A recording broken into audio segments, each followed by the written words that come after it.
Saudara, dua lagi pejabat di lingkup Kementerian Keuangan diminta memberikan klarifikasi soal harta kekayaan di KPK.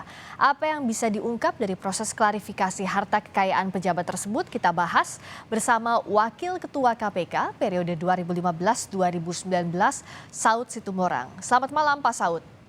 Halo, selamat malam. Apa kabar, Mbak Priska? Kabar baik, semoga Pak Saud juga sehat ya. Ya, sama-sama. Pak Saud, soal klarifikasi harta kekayaan dua pejabat Kementerian Keuangan. Nah, klarifikasi harta ini apakah jadi pintu masuk untuk mengungkap harta wajar dan tak wajar dari pejabat? Iya, tentunya yang kalau sebelum itu kita harus balik dulu informasi awalnya dari mana. Apakah itu memang dari LHKPN atau dari PPATK, saya kurang paham ya. Tapi yang jelas kalau informasinya dari PPATK, tentu itu barang udah matang, nggak sulit untuk kemudian itu di TPPU-kan ya gitu ya. Artinya udahlah itu pas kita punya pasal 69, nggak perlu penjelasan predicate crime. Pokoknya kalau dia nggak bisa buktikan itu dari mana, udah itu TPPU. Tapi kalau itu dia masuknya dari laporan dari LHKPN, terus kemudian diimbangi lagi dengan laporan dari PPATK, tentu itu lebih matang lagi. Jadi artinya kalau kita kaitkannya juga dengan gambar yang besar yang kemarin ada angka 300 disampaikan Pak Mahfud, ya memang sudah saatnya kita harus masuk ke penyidikan, jangan terlalu lama gitu, nanti capek juga kita ya kan, nanti hanya wacana-wacana, republiknya nggak berubah gitu. Jadi saya pikir sudah jelas kalau itu apakah dari LHKPN atau LAH-nya PPATK, semuanya itu memang saat ini mainstream berpikir kita itu udah bicara penindakan, karena pencegahannya udah cukup lah, saya pikir gitu Mbak. Jadi mulainya sekarang tidak perlu menunggu predicate crime-nya apa, sudah bisa masuk penyidikan. Artinya kalau penyidikan sudah pasti TPPU begitu, pembuktian untuk ada tidaknya TPPU begitu Pak Saud. Iya betul, walaupun nanti kemudian pasti kita bisa bayangkan itu dari mana itunya asalnya, tindakan asalnya nanti bisa nampak belakangan, apakah itu umpamanya gratifikasi atau kemudian itu suap dan lain-lain, itu belakangan. Yang paling penting yang bersangkutan harus bisa mempertanggungjawabkan bahwa yang dia miliki bahwa itu bukan dalam tindak pidana pencucian. Artinya dia harus jelas menyebutkan pertanggungjawaban yang bersangkutan bahwa uang itu ada diperoleh secara legal. Jangan lupa bahwa awal dari tindak pidana pencucian uang itu kan dimulai dari adanya tindakan-tindakan yang melanggar hukum dilakukan oleh seseorang. Nah, untuk kemudian kita masuk kepada mainstream internasional sebagaimana yang dimintakan oleh Financial Action Task Force itu, Financial Action Task Force itu minta bahwa Indonesia harus mematuhi instrumen-instrumennya. Jadi maksud saya instrumen-instrumen TPP yang sudah kita miliki itu jangan-jangan juga jadi berpengaruh lagi bahwa kamu punya TPP itu nggak pernah dijalanin. Jadi indeks persepsi korupsinya yang akan turun lagi nanti ini. Saya khawatir tahun depan. Karena udah disebutin ada sejumlah besar, kok follow up-nya nggak ada. Kira-kira gitu Mbak. Oh, oke. Nah, kita bahas satu-satu. Kalau dari Wahono Saputro, istrinya merupakan salah satu pemegang saham perusahaan Rafael Alun. Nah, bicara soal kasus Rafael Alun, bisakah otomatis serta-merta terseret? Dan bicara soal kepemilikan saham perusahaan, ini bagaimana pembuktiannya bahwa itu tidak masuk tindak pidana?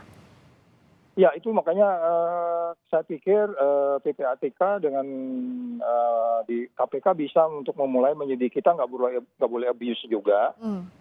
Jadi untuk menggambarkan suatu peristiwa TPPU ada di situ kan itu tentunya akan ada banyak cross check, double check, terus kemudian yang lain untuk kemudian ditanya, diklarifikasi, kemudian dia bisa membuktikan. Terus kemudian ada transaksi-transaksi yang tersembunyi selama ini. Kalau dia bicara perusahaan kapan berdirinya, terus perusahaan itu bergerak di bidang apa. Ya jangan-jangan itu hanya juga untuk ini aja kan, untuk menunjukkan cuci-cuci aja. Tapi sebenarnya perusahaan itu tidak aktif, tidak ada produk, tidak ada pembukuan yang jelas. Kalau ada pembukuan tentunya ke pajaknya juga harus dilihat dan seterusnya. Jadi jangan lagi bicara itu di depan ini gitu. Karena itu sudah pasti akan dilakukan di belakang. Persoalannya kapan kita melakukan penyidikan saja, itu persoalannya. Jadi sekali lagi tentu ini karena kasusnya banyak, kalau kita kembali ke dua kasus ini aja saya pikir menjadi lebih sederhana. Yang paling penting ada follow up dari semua. Setelah beberapa hari ini kan kelihatannya belum naik-naik ya kasusnya ya. Mungkin perlu waktu kita pahami Tapi prioritas aja dulu semua resource yang ada di KPK diarahkan ke sana supaya publik trust lagi kepada pemerintah. Kira-kira gitu, Mbak. Lalu misalnya kepemilikan harta rumah mewah Andi Pramono, disebutkan bahwa di Cibubur itu adalah rumah orang tuanya. Nah, jawaban ini tuh bagaimana KPK bisa mengonfirmasi oh betul atau tidak itu rumah orang tuanya begitu? Apakah ini bagian dari tindak pidana atau tidak? Jika bisa membuktikan sebaliknya, otomatis bisakah lepas dari penyidikan tadi, Pak Saud? Oh, itu gampang kok cross check-nya tuh. Lihat di sequence-nya aja, di waktu urutan-urutan waktunya. Kalau memang punya orang tua nggak bisa juga diaku oleh miliknya dia kan. Artinya even itu umpamanya tanah dan seterusnya gitu nggak bisa diaku juga. Artinya kalaupun itu di apa namanya suatu saat dihibahkan, tentu kita harus tahu juga sejarah tanah itu seperti apa.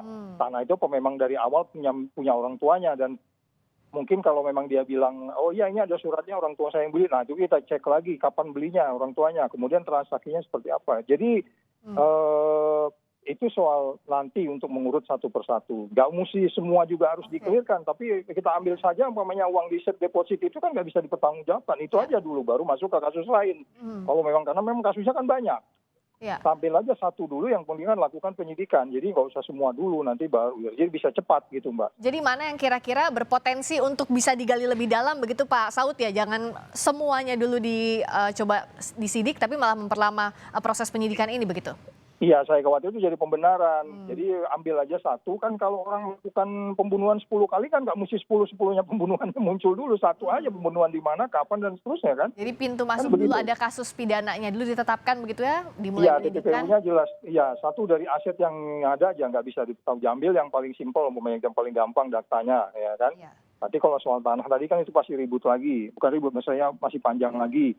Apa betul orang tua pernah memberi di mana, kapan transaksinya, kapan dihibahkan kepada anaknya, dan seterusnya. Dan sama sertifikat itu jelas harusnya ya Pak Saud ya, sertifikat hak miliknya. Sama dengan mobil kemarin kan katanya mobil itu nama saudara orang lain ditinggal di dalam gang. Nah, yang tinggal di dalam gang itu kan juga seharusnya kena tindak pidana TPPU yang pasif kan, dia dititipkan mobil di situ gitu. Jadi dari mobil itu aja sebenarnya kalau memang mau bisa, supaya maksud saya gini loh, nggak nunggu hasil triliun-triliun dulu baru kita melakukan penindakan. Pokoknya MM-an aja Anda nggak bisa tanggung jawabnya, Anda TPPU gitu. Jadi soal nanti angka 300 yang dibuat oleh Pak Mahfud, ya silakan itu nanti apakah dia mau bentuk tim, yaitu task force untuk mendalami itu. Yang jelas juga itu harus ada follow up-nya, karena itu memang TPPU ya. Jadi untuk memulai ya starting point-nya gitu ya ini yang kasus ini gitu. Jadi sekali lagi nggak mesti harus semua harta yang dimilikinya baru ambil aja satu yang lebih mudah, kamu nggak bisa tanggung jawabin, ya udah kamu pencucian uang gitu kira-kira Mbak. Pak Saud tadi kan mendorong agar ya segera dulu penyidikan agar cepat ini berjalan ada kasusnya. Nah tapi bagaimana agar tetap hati-hati tapi tepat sasaran dan bisa membongkar lebih banyak lagi soal tadi ada tidaknya tindak pidana pencucian uang ini Pak Saud, agar kepercayaan publik juga bisa dikembalikan? Ya itu tadi saya bilang harus ada staging, ada proses. Kalau nggak nanti kita ngomong-ngomong sampai akhir tengah tahun kayak gini-gini aja, cari sana cari sini, lama-lama kita lupa gitu. Jadi ada proses staging ya bertahap ya, yang kemudian ada menunjukkan bahwa memang kita serius untuk TPPU-nya, dan kita serius untuk kemudian kalau kita bicara pajak apa namanya itu tax ratio dan seterusnya, kemudian dan lain-lain. Jadi ada proses bertahap, Mbak, yang saya maksudkan. Ambil aja dulu satu yang nggak bisa dia bertanggung jawabin, oke udah lanjut gitu.